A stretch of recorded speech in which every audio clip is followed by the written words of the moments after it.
जिन्वू levelling finally got the animation it deserved. और तुम्हें पता है ये मेरी वन ऑफ द फर्स्ट मानवा थी जिसे मैंने पढ़ा था, और उस टाइम तो मुझे इसके एनिमेट होने के चांसेस काफी कम लगते थे। और आज फाइनली पूरे 3 साल बाद we are almost about to witness the birth of a shadow monarch.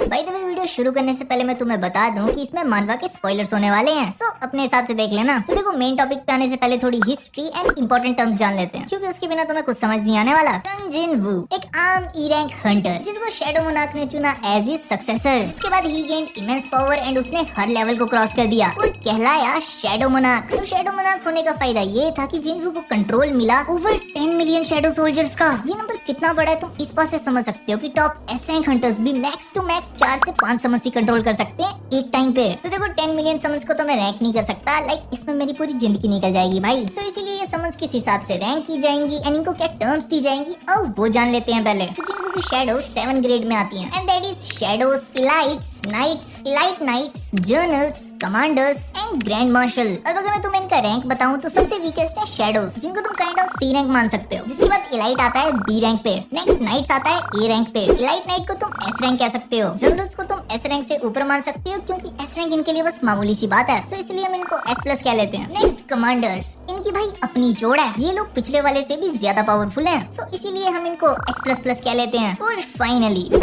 Ultimate rank grand marshal. इस रैंक के लिए तुम बस इतना समझ लो कि ये बस जिन्वू से नीचे आते हैं। सो इस लिस्ट में से हम शैडोज एंड इलाइट्स को एक्सक्लूड करेंगे क्योंकि वो ऑलरेडी वीकेस्ट हैं। So I think we are good to go now. So number 10 पर है काइजर। तो काइजर वैसे तो देखने में एक बहुत ज्यादा पावरफुल और मैजिकल ड्रैगन है, लेकिन स्टोरी में इसका यूज बस ड्राइवर का है जो जिन्वू को सक्सेसफुली एक जगह से दूसरी जगह लेकर जाता है। काइजर की एबिलिटीज पर आए तो उसके पास इमेंस स्पीड है, प्लस वो उड़ भी सकता है, बट अगर कॉम्बैट स्किल्स की बात करें तो ही लैक्स देयर। स्टिल अगर काइजर का रैंक देखा जाए तो वो नाइट ग्रेड शैडो है, that is A rank. And like मनवा में भी इसको टस्क ने हराया था जो कि अगेन एक एस रैंक था। इस स्टोरी में काइजर का स्क्रीन टाइम भी बहुत कम है क्योंकि उसे सिर्फ तभी समन किया जाता है जब जिन्वू को ड्राइवर की कमी महसूस होती है या फिर उसे बंदी के सामने फ्लेक्स मारना होता है, जो कि देखा जाए तो काइजर के फैंस को डिसअपॉइंटिंग भी लगता है। नंबर 9 पर है टैंक। तो इस समन जिन्वू को रेड गेट इंसिडेंट के दौरान मिली थी जहां पर उसने आइस बियर्स के ग्रुप को हराया था एंड उन्हीं में से सबसे पावरफुल बियर की शैडो को उसने एक्सट्रैक्ट कर लिया था जिसे उसने नाम दिया टैंक। अब अगर लुक्स पर आए तो ये एक जाइगेंटिक सा पोलर बियर है एंड एक बीस्ट है। पर्सनालिटी वाइज वो ऑब्वियसली एक एनिमल है, सो उसी हिसाब से बिहेव करता है वो, बट स्टिल वो काफी इंटेलिजेंट है। नेक्स्ट अगर इसके रैंक पे आए तो शुरुआत में टैंक एक इलाइट ग्रेड शैडो था, बट लेवल अप करके उसने इवेंचुअली नाइट का टाइटल हासिल किया, जिसकी वजह से टैंक की डिफेंसिव और ऑफेंसिव दोनों एबिलिटीज की ग्रोथ हुई। स्ट्रेंथ के हिसाब से देखा जाए तो वो अब एक ए रैंक हंटर तक को टक्कर दे सकता है। बाकी फीट्स पर आए तो उसने कारगिल गान के एक जनरल तक को जान से मार दिया था आयरन के साथ मिलकर, जहाँ पर बाकी ए रैंक हंटर्स तक की फट चुकी थी एक सिंपल लॉक को मारने में। नेक्स्ट नंबर 8 पर है जीमा। तो ये शैडो जिन्वू को एक ए रैंक गेट को क्लियर करने पर मिली थी जहाँ पर वो गेट की बॉस नागा से मिलता है, जो भी मिक्सचर होता है ह्यूमन एंड स्नेक का। सो इसी बॉस को डिफीट करने के बाद जिन्वू ने इसे अपनी शैडो बना लिया और नाम दिया जीमा। बाय द वे तुम्हें पता है जितने भी शैडोज अभी हमने पीछे बताए उनमें ये होता था कि जब वो शैडो बनते थे तो उनका रैंक कम हो जाता था। दैट मींस अगर कोई shadow before becoming a shadow A rank की थी तो शैडो एक्सट्रैक्शन के बाद वो मिड ए या फिर बी रैंक हो जाती थी, लेकिन जीमा के केस में ऐसा बिल्कुल नहीं था। वो शैडो बनने पर भी उतना ही स्ट्रॉन्ग था जितना वो शैडो बनने से पहले था एंड यही रीजन था कि शैडो बनने के बाद उसे डायरेक्टली इलाइट नाइट का रैंक मिला। तो तुम इस चार्ट से समझ सकते हो कि elite night almost S rank के बराबर होता है। That means he is damn stronger, वो भी from the beginning, unlike other shadows जो भी हमने पीछे मेंशन किए। नेक्स्ट अगर इसकी स्ट्रेंथ एंड एबिलिटीज पर आए तो देखो नागास ऑलरेडी काफी हार्ड स्किन पोजेस करते हैं जो कि शील्ड्स और आर्मर्स बनाने के काम आती है, जिसकी वजह से हम कह सकते हैं कि उनका डिफेंस काफी स्ट्रॉन्ग है। इवन स्ट्रेंथ पर आए तो जापान क्राइसिस आग के वक्त जीमा ने एक जायंट को डिस्ट्रॉय कर दिया था, वो भी सिर्फ एक हिट में, जहाँ पर बाकी सारे एस रैंक हंटर्स टिक भी नहीं पा रहे थे। इसके अलावा वो साइज मैनिपुलेशन भी जानता है जो कि उसका छोटा बड़ा कर सकता है। Body size. एक चीज बताना भूल गया मैं कि ये शैडोज तब तक रीजनरेट करती रहेंगी जब तक इनको कास्ट करने वाला मर नहीं जाता, जो कि इन सभी को ऑलमोस्ट इनविंसिबल बनाती है एंड ये चीज सभी शैडोज के लिए कॉमन है, सो इसको बार बार रिपीट नहीं करूंगा मैं। नेक्स्ट नंबर 7 पर है आयरन, जो कि एक कोरियन ए रैंक हंटर किमचुल की शैडो है, जिसे जिन्वू रेड गेट आग के दौरान मिला था। तो आग की शुरुआत से ही किम जिन्वू को बिल्कुल पसंद नहीं करता था एंड ये बंदा अपने स्वैग में था कि ये सबसे ज्यादा स्ट्रॉन्गेस्ट है until he met his daddy. In short इसने जिन्वू को पीछे से मारने का ट्राई किया एंड इग्रिस ने तलवार से बताया कि अब्बा है है तुम्हारे। फिर क्या, अब्बा ने इसको भी शैडो बनाया और नाम दिया आयरन। अब अगर आयरन का रैंक देखें तो स्टार्टिंग में तो ये सेकंड मेजर शैडो थी जिन्वू की, बट जैसे जैसे जिन्वू ने लेवल अप किया एंड स्टोरी प्रोग्रेस होती गई वैसे ही आयरन इलाइट नाइट रैंक पे आ गया, जो कि अगेन एक एस रैंक हंटर के बराबर है। अब अगर एबिलिटीज पर आए तो वही सेम है, enhance strength, regeneration, great defence and shout of provocation. Well, इसके बारे में तुम्हें पता नहीं होगा तो मैं बताता हूँ। इस एबिलिटी को यूज करके वो एक्चुअली करता ये है कि ओपोनेंट्स को टोंट मारता है ताकि सामने वाला ओपोनेंट बिना सोचे समझे इस पर अटैक कर दे एंड ये उस चीज का फायदा उठा ले। सो यही है ये एबिलिटी शाउट ऑफ प्रोवोकेशन। वैसे एक बात तो है, शैडो बनने पर भी बंदे का एटीट्यूड चेंज नहीं हुआ। सही बोला है किसी ने, some things never change. Next number 6 पे है ग्रीड। सो यहीं से अब अपर रैंक शुरू होने वाले हैं, सो गेट एक्साइटेड। तो ग्रीड एक जर्नल ग्रेड शैडो है जो कि पहले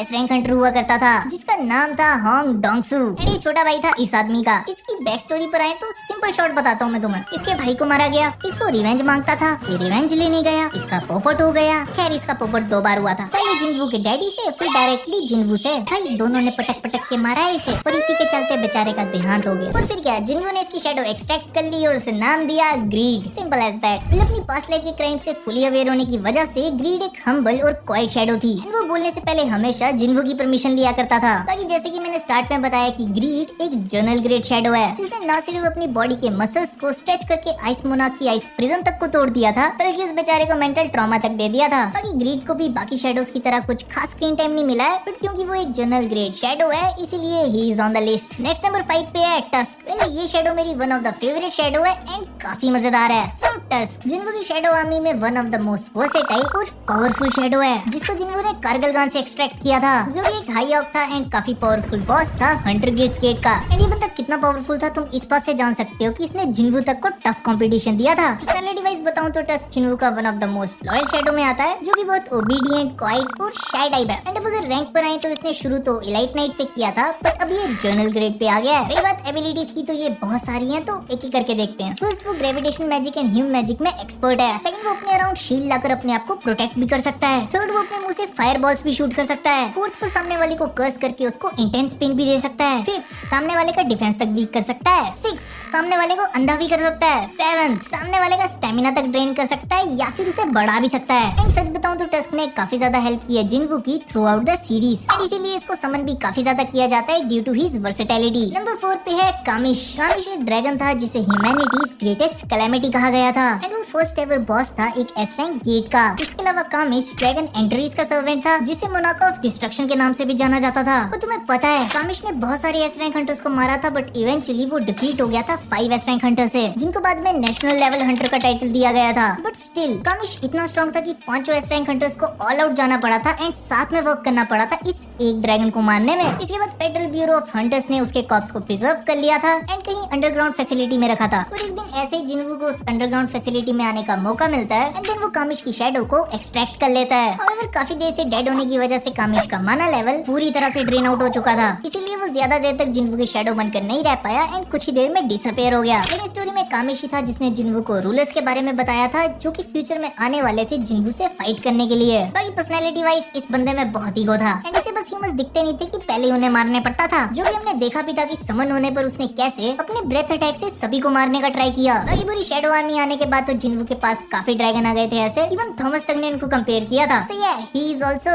damn strong. Okay, so finally अब टॉप 3 की बारी। सो नंबर 3 पर है सबका फेवरेट इग्रिस। तो इग्रिस एक स्पोर्ट्समैन एंड जिन्वू का फर्स्ट एवर शैडो सोल्जर था, जो कि मार्शल ग्रेड या फिर कह लो कमांडर रैंक पे आता है। वेल, आज भी मुझे वो लेजेंडरी फाइट याद है बिटवीन इग्रिस एंड जिन्वू। लाइक ये मोमेंट हमेशा गूज़बम्स देती है एंड सिर्फ मैं ही नहीं, ये मोमेंट बाकी सोलो लेवलिंग फैंस के दिलों में भी एक स्पेशल प्लेस को होल्ड करती है। बाकी थोड़ा डिटेल में है तो इग्रिस फॉर्मर शैडो मोनार्क एशबॉर्न के अंडर सर्व किया करता था एंड जब एशबॉर्न ने रिटायर होने का सोचा तो उसने इग्रिस को जिन्वू को टेस्ट करने के लिए भेजा, जस्ट ये देखने के लिए कि वो वर्दी भी है शैडो मोनार्क बनने के लिए या फिर नहीं। बाकी एट द एंड जिन्वू ने उसे हरा लिया एंड उसकी शैडो को एक्सट्रैक्ट कर लिया। अब एक्सट्रैक्शन के बाद इग्रिस जिन्वू का one of the loyal shadow बन गया, जिसने नाइट ग्रेड से शुरुआत की थी एंड अभी वो कमांडर रैंक पे है। तरक्की हो तो ऐसी हो। नेक्स्ट अगर उसकी एबिलिटीज की बात करें तो भाई वो इमेंस पावरफुल है। फर्स्टली उसकी स्ट्रेंथ, भाई उसने अकेले फ्रॉस्ट मोनार्क को रोक कर रखा था जब तक जिन्वू वापस नहीं आया। सेकंडली इग्रिस काफी एजाइल एंड फास्ट भी है, जो कि हम उसके स्वॉर्ड चलाने से लेकर उसकी मूवमेंट से देख सकते हैं। इसके अलावा वो काफी अच्छा स्पोर्ट्समैन भी है एंड उसमें काफी प्रोफिशिएंट भी है, प्लस उसे काइंड ऑफ टेलीकिनेसिस भी आता है। To to some extent. बाकी एट द एंड वो मार्शल ग्रेड या फिर मैं कह लूं कमांडर रैंक पे है, तो ऑब्वियसली यार पावरफुल तो है बंदा। नेक्स्ट नंबर सेकंड पे है सबसे ज्यादा मजेदार और ड्रामेबाज शैडो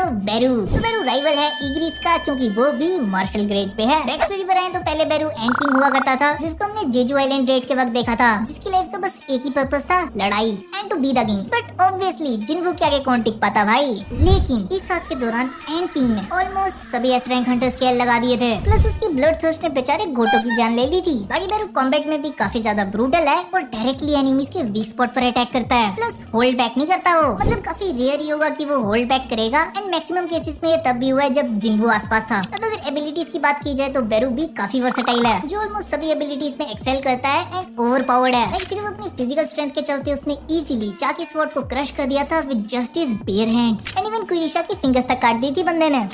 #नो मर्सी। सिर्फ यही नहीं, बेरू के पास इमेंस स्पीड भी है, जो हम चा वर्सेस बेरू की फाइट के दौरान देख सकते हैं कि कैसे वो इजीली उसकी अटैक्स को डॉज कर रहा था। इसके अलावा उसके पास एक स्किल है जिससे वो दूसरों के स्किल्स एंड नॉलेज को एक्वायर कर सकता है, जस्ट उनको कंज्यूम करके, and this skill is none other than gluttony. बाकी लास्ट उसके पास healing magic, ability to fly, size manipulation जैसी भी एबिलिटीज हैं। बाकी आज बेरू सोलो लेवलिंग फैंस का one of the most favourite character बन चुका है, due to the way he reacts and कैसे वो जिन्वू के प्रति अपनी लॉयल्टी दिखाता है। रेस नंबर 1 पे आने से पहले अगर इस वीडियो पे 500 लाइक्स कंप्लीट हो जाते हैं तो next video top 10 strongest hunters पे आएगी। And finally here comes the number 1, Bellion. Bellion अकेला ऐसी शैडो है जिसके पास ग्रैंड मार्शल का टाइटल है, एंड इवन ये फर्स्ट सोल्जर था जिसे एशबॉर्न ने अपनी शैडो मोनार्क की पावर से क्रिएट किया था, एंड एशबॉर्न की डेथ के बाद ही became in-charge of the shadow army. हमें बेलियन की एंट्री लास्ट के कुछ चैप्टर्स में दिखाई जाती है alongside real shadow army of Ashborn. By the way तुम्हें पता है सबसे पहले कमांडर या फिर कह लो मार्शल रैंक की सबसे हाईएस्ट रैंक थी। फिर जैसे ही बेलियन आता है एंड बेरू उसको चैलेंज करता है एक फाइट के लिए, तब बेलियन बेरू को इजीली वन शॉट कर देता है, जिसकी वजह से बेलियन को एक नया टाइटल दिया जाता है, that is grand marshal. Personality wise देखें तो वो एक काम एंड कंपोज शैडो है जो इजीली अपने इमोशंस को शो नहीं करता, बट जिन्वू के प्रति वो डीपली लॉयल है। इवन जिन्वू के साथ काफी टाइम स्पेंड करने के बाद वो एशबॉर्न के डिसीजन से सहमति जताता है कि he chose a right successor. अभी मुझे समझ नहीं आ रहा कि शैडो को मैं कैसे एक्सप्लेन करूं भाई। लेकिन शैडो के लिए तुम समझ सकते हो कि ये बस जिन्वू से नीचे है, क्योंकि देखो यार उसने इजीली बेरू को वन शॉट कर दिया था, प्लस वो बाकी एस्पेक्ट्स में भी आउटस्टैंडिंग है, including strength, speed, sword skills, flight, leadership and और भी काफी कुछ। एंड यही वजह है कि बेशक बेलियन सीरीज के एंड में आया, स्टिल फैंस ने इसको काफी पसंद किया। सो दैट्स इट, वीडियो खत्म। बाय द वे ये हमारी फर्स्ट वीडियो थी सोलो लेवलिंग के ऊपर, तो कमेंट करके जरूर बताना कि तुम्हें कैसी लगी। बाकी भाई मेरा गला बैठ गया, सो मैं जा रहा हूँ।